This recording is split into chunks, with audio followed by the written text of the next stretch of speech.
जमलेल्या माझ्या तमाम हिंदू बांधवांनो, भगिनी आणि मातांनो,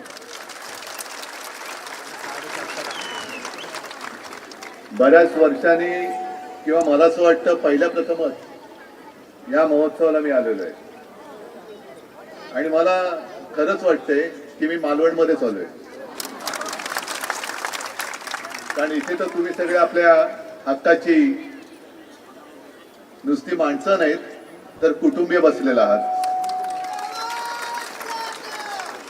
आणि पलीकडे गेलं तर आपल्या मालवणचा सगळा पदार्थांचा दरवळ आणि तो तिथे असताना तुम्ही इथे बसू कशी काय शकता, मला आश्चर्य वाटतंय. मी इथे आलो ते शुभ्रताईंचं प्रेम आणि आग्रह,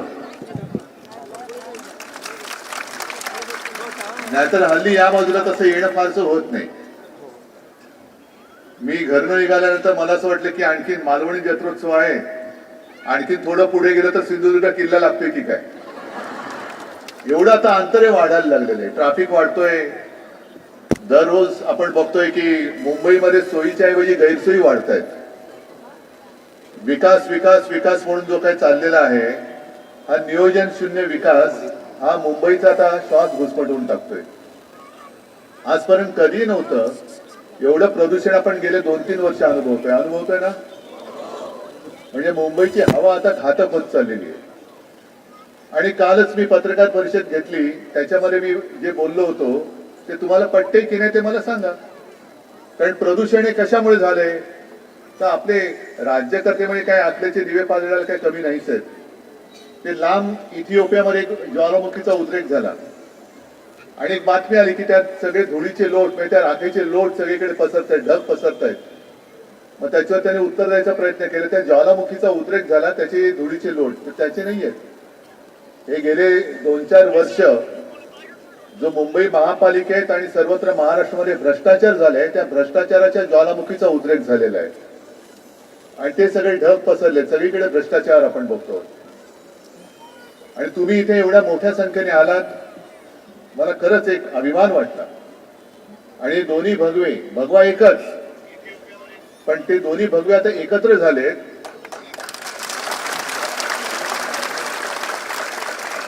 बरं, असं आपण जर का म्हटलं, म्हणजे आता जे राज्यकर्ते त्यांच्या एका नेत्याला विचारलं की तुम्ही सांगा मुंबईचा महापौर मराठी होणार का, तो मला मुंबईचा महापौर हिंदू होणार. अरे मग आजपर्यंत जे आम्ही मराठी महापौर केले ते काही हिंदू नव्हते काय?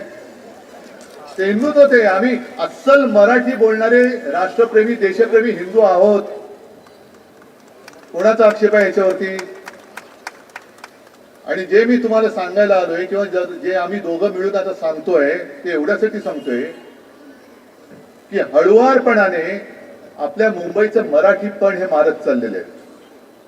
आम्ही जरूर देशाभिमानी हिंदू आहोतच, पण त्याच्यासाठी आम्ही महाराष्ट्र धर्माचा बळी नाही जाऊ देणार. देशाचं रक्षण करणारं हे जे गाणं आहे ना, जय जय महाराष्ट्र माझा, दिल्लीचे तख्त राखी तो महाराष्ट्र माझा, ते दिल्लीचं तख्त राखणारा माझा महाराष्ट्र आहे. दिल्लीशी म्हणजे आपल्या देशाशी एकनिष्ठ असणारा हा आपला महाराष्ट्र आहे. आणि हळूहळू करत म्हणजे जसा मध्ये त्यांनी एक प्रयत्न केला हिंदीची सक्ती. आम्ही हिंदीची सक्ती, आम्हाला हिंदीवरती द्वेष नाहीये, हिंदीचा विरोध आम्ही करत नाहीये, पण आमच्यावर सक्ती का करताय? सक्ती नका करू. आणि मग आता एक मध्ये त्यांचे जे मंत्री येऊन गेले IIT मध्ये, त्यांनी सांगितलं की मला आनंद झाला, IIT बॉम्बेचा अजून मुंबईने जर राहून गेला आमच्याकडनं, आधी लक्षात आलं असतं तर आम्ही ते सुद्धा करून दाखवलं असतं. आणि दाखवू, याच्या पुढे जिकडे जिकडे बॉम्बे तिकडे तिकडे आम्ही मुंबई करू. जिथे ज्या शाळेच्या नावात असेल, जो आणखीन कुठे असेल तिकडे सगळीकडे. कारण आम्ही एक बघितलं की प्रेमाने कोण करते की नाही करत. पण जर कोणी प्रेमाने ऐकत नसेल तर आमची मुंबई आहे. कारण पंतप्रधान जे बोलतायत की त्यावेळेचं त्यांनी कुठलं तो मॅकोले, त्यांनी आपल्या असं शिक्षण पद्धती केली की आपल्या देशाला गुलामीच्या मानसिकतेत ढकलून दिलेलं आहे. त्यांनी नाही ढकललं. हे तुमच्या पक्षाचे जे बोलतायत ना, बॉम्बे ठेवलं त्याचा आम्हाला आनंद आहे, ते मॅकोलेच्या त्या अवलादीचे. आणि त्याच्या विरुद्ध आपल्याला लढा द्यायचा आहे. आणि हा तर आपला बालेकिल्ला आहे ना. याच्यावरती भगवान आता आणखी दुसरं कुठलं फडकं फडकूच शकत नाही. फडकवण्याचा प्रयत्न करून बघा. आणि तर आता तमाम मुंबईकर म्हणजे मराठी तर आहेच, पण ज्याने आपल्या सरकारचा तो काळ अनुभवलेला आहे, विशेषतः कोरोनाचा काळ अनुभवलेला आहे, ते सगळे अमराठी सुद्धा, अगदी मुसलमान सुद्धा आणि ख्रिश्चन सुद्धा हे सांगतात की उद्धवजी इकडे आपल्या शिवसेनेच्या हातातच ही मुंबई पाहिजे. कारण आम्ही मुंबईकर म्हणून सगळ्यांना एकत्र करतो आहोत. आणि अशा या आमच्या मुंबईकरांच्या प्रेमामध्ये हे जर का कुठे मिठाचा खडा टाकणार असतील तर त्यांना तांदळातल्या खड्यासारखं बाजूला टाकण्याचं काम हा मुंबईकर केल्याशिवाय राहणार नाही. आज मी तुम्हाला सगळ्यांना धन्यवाद देतो, कारण तुम्ही इथे हे आपलं नाही म्हटलं तर त्याला स्पिरिट, मग ते मालवणी आहे, कोकणी आहे, मराठी आहे, हे कायम ठेवलं. आणि नुसतं कायम नाही तर काय उत्साह बघा, उत्साह. आणि मगाशी ज्याचा मी उल्लेख केला की संपूर्ण खाण्याचे पदार्थ तिकडे असूनही गर्दी इकडे आहे. हे आपलं प्रेम आहे, हे प्रेम कोणी चोरू शकतच नाही. पक्ष चोरू शकतं, नाव निशाणी अवधूत. तुम्ही जे गाणं आता म्हणताय ते गाणं सुद्धा चोरलंय त्यांनी. काय किती चोराल तुम्ही, पण ही माणसं आणि माझ्यावरती प्रेम करणारी, शिवसेनेवरती बाळासाहेबांवरती प्रेम करणारी, त्यांच्यावरती श्रद्धा निष्ठा असणारी ही जी मराठी असेल, मराठी मन आहेत, ती नाही चोरली जाऊ शकत.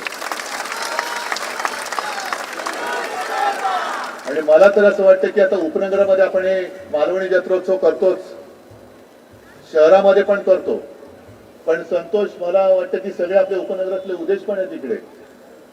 एक दणदणीत जत्रोत्सव, मालवणी जत्रोत्सव गिरगाव चौपाटीवर झाला पाहिजे.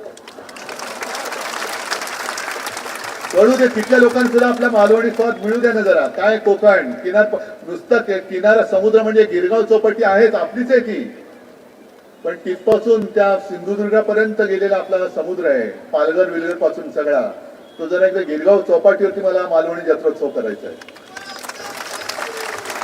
कारण गेल्या 10-15 दिवसापूर्वी मला वाटतं उद्देश तुमच्या विभागात आलो होतो ना, आणि तिकडे दशावतार सादर केला. तर हे आपले अस्सल काही लोककला आहेत. दशावतार आहे, आणखी आता ही लावणी आहे तिकडे, तर या सुद्धा तिकडे चौपाटीवरती झाल्या पाहिजे. आपले सुद्धा हे सगळे खमंग पदार्थ आहेत, मासे आहेत, सगळे बाकी सगळे आहेत, कोंबडी वडे आहेत, हे सुद्धा गिरगाव चौपाटीवरती झाले पाहिजेत. आणि आता तर मला कल्पना नाही, कारण पुढच्या महिन्यात कदाचित निवडणुका होतील. निवडणुकांसाठी तयारी आहे रे सगळ्यांची. मतदार यादीत नाव आहे की नाही चेक केलंय का?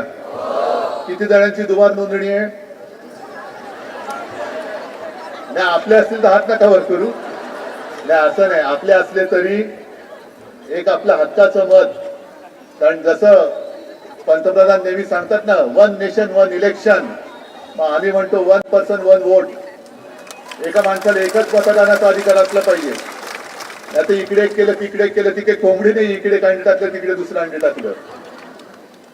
तर ही सगळी हा जो काय तुमची जी काही ऊर्जा आहे ही अशीच कायम ठेवा. हे प्रेम, हे आशीर्वाद असेच कायम ठेवा. आणि हे जर असे एकजुटीने तुम्ही एकत्र राहिलात तर बघू ना कोणाची हिंमत आहे मुंबईवरचा छत्रपती शिवरायाचा, शिवसेनेचा भगवा उतरण्याची. बघून घेऊ आपण. तुम्हाला सगळ्यांना मनापासून धन्यवाद देतो, कारण कार्यक्रम चांगला रंगला होता. त्याच्यामध्ये मी व्यत्यय म्हणून आलो की काय मला कल्पना नाही, पण कार्यक्रम पुढे चालू ठेवा. ही परंपरा अशीच चालू ठेवा, कायम ठेवा. सगळ्यांना खूप खूप शुभेच्छा देतो. धन्यवाद. जय हिंद, जय महाराष्ट्र.